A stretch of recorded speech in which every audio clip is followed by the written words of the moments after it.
of time, man has left his mark. Graphically, first with paint, and then with ink. Nearly 600 years ago, Johannes Gutenberg invented the printing press and changed the course of civilization.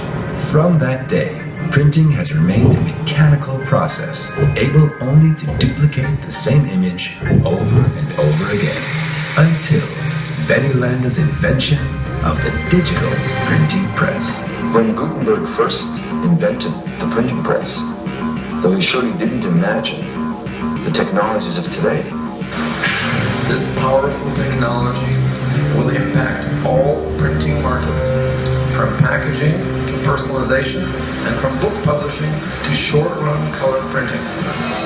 So where will all of this lead? Do you know where this leads? It leads to the run length of 1, to the individual document, to the targeted publication, to the personalized product. Anything that can become digital will become digital, and certainly the printing industry will be a digital industry. Wow, I have seen the future, and it's worth waiting for. Today, digital printing produces billions of high-value printed goods. But despite its many successes, digital printing remains a niche technology, producing fewer than 3% of all printed pages in this $900 billion market. Why has the industry been slow to replace mechanical printing with digital? Why has inkjet, invented in the first half of the last century, failed to penetrate mainstream printing? What is the difference between inkjet and nanography? When will digital printing finally be able to match the quality, speed, and cost of offset printing?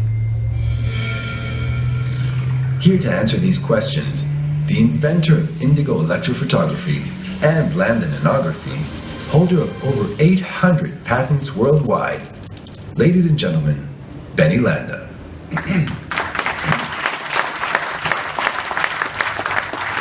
Thank you so much, ladies and gentlemen. It is my pleasure to welcome you all here this afternoon. You know, about 40 years ago, I founded Indigo, and I had the privilege of personally leading Indigo scientists and engineers as we developed and commercialized the world's first digital printing press. That was a 25-year process until the company was acquired by HP, Hewlett-Packard. At that time, I shifted my focus to nanotechnology research for alternative energy. That was 15 years ago. Today at Landa, some 500 scientists and engineers are continuing to work on nanotechnology developments to make our society a better place. These developments range from nanobiopolymers to nanocosmetics, from nanopharmaceuticals to nanometallics. One of our discoveries was nanopigments. Nanopigments led to the development of nanography, which we unveiled right here at Drupa 4 years ago. Now I'm going to talk to you a lot about nanography and what it means for the future of printing. But right now, I want to share with you how nanotechnology will affect practically every aspect of our daily lives.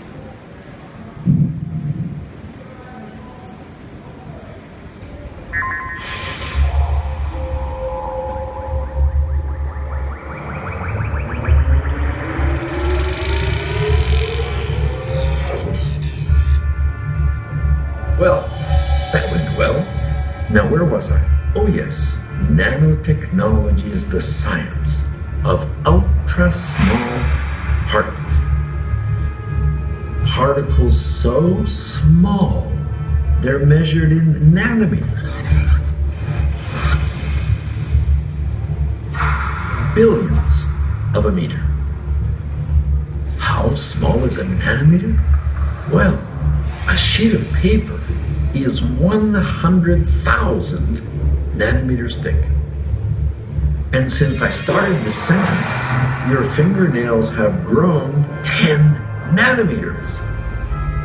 Nanomaterials enable the creation of extra hard coatings, super strong materials, and of course, beautifully rich colors.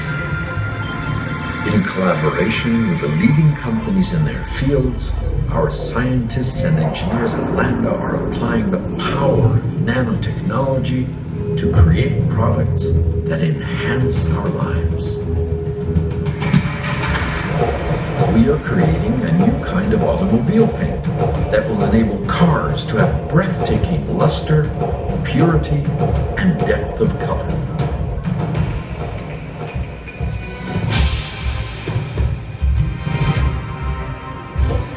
Develop nanopigment filters for television screens that will impart unprecedented contrast and superb picture quality.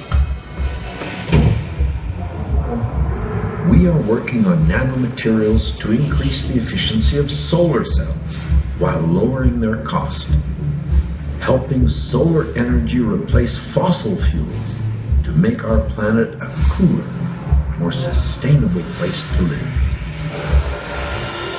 For the cosmetics industry, we synthesize nanomaterials that are super absorbers of dangerous ultraviolet radiation,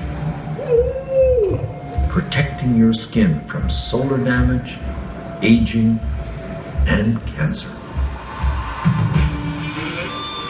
We have also developed a new hair color technology that uses nanopigments to produce vivid, long-lasting hair coloration without harsh chemicals.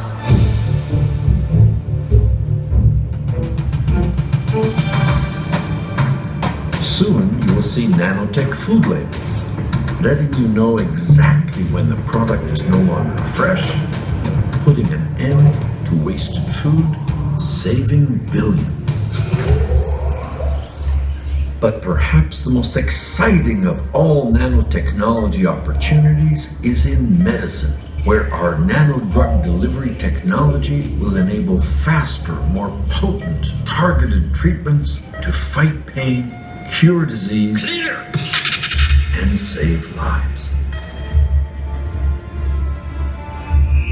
So why are we telling you all of this?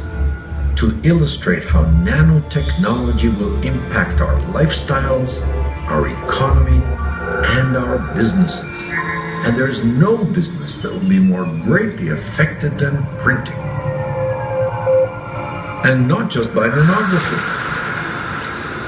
Here at Drupa 2016, we are unveiling a new nanotechnology for producing metallized graphics called nanometallography.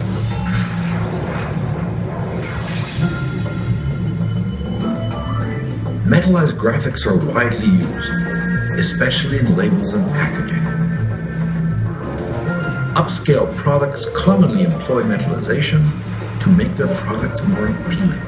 But the use of metallization is limited because it requires the use of foils, which are expensive and very, very wasteful. Here's how nanometallography works. A single layer of metal nanoflakes is formed on the surface of a donor roll.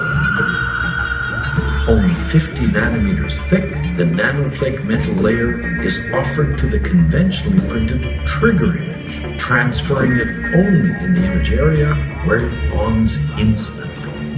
Since only the metal used in the image is consumed, there is zero waste, enabling nanometallography to cost half of conventional foil printing.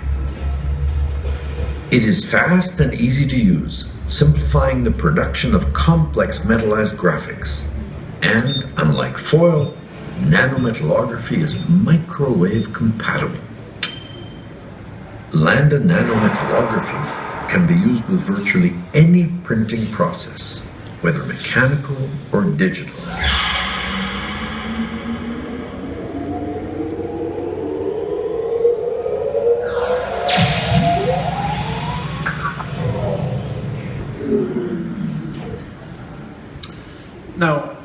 Photometallography is indeed a wonderful innovation. But since we unveiled it only now at Drupa, I'm sure that it had very little to do with the reason you came to Drupa in the first place. I think many people come to Drupa to gain insights into the direction that our industry is moving, and especially to answer the question, what technology will replace mechanical printing as we move into a digital era? Will it be inkjet? Will it be nanography? And hey, what's the difference anyhow between inkjet and nanography? The fundamental difference between inkjet and nanography is that with inkjet there is wet ink paper interaction. The wet ink contacts the paper. With nanography, wet ink never contacts paper, so there's no ink-paper interaction. You see, ordinary paper stocks, both coated and uncoated, all absorb ink. When wet ink contacts the paper, it penetrates the paper, carrying with it much of the pigment particles. So they are not on the surface where they can efficiently absorb light, but buried inside